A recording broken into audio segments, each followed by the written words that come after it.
You got to pay attention to who you're electing and what you're electing them to do. Because in the UK, they tried to potentially imprison people for up to 15 years just for looking at the wrong social media that comes up on your feed. And if it comes up, oh, you're going to jail because that's in your history. Watch this.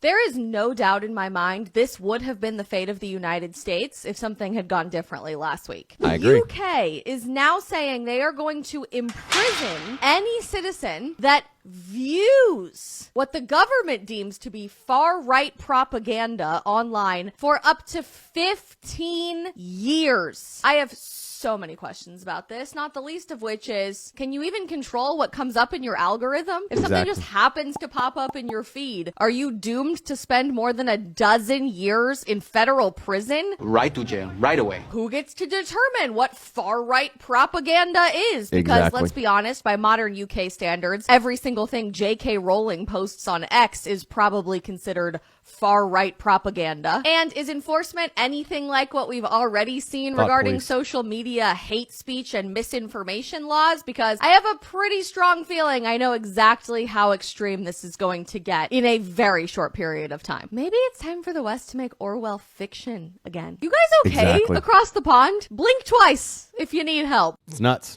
Freedom of speech is absolutely critical, and you don't have that if you're subject to anything that you post on the internet or even read on the internet. Now you're going to go to jail. That's book banning times 1,000,000. That is the modern day version of Adolf Hitler. That's what Hitler was doing. Remember the book burning? Criminalizing people for their opinions? That's what they were doing. It's nuts.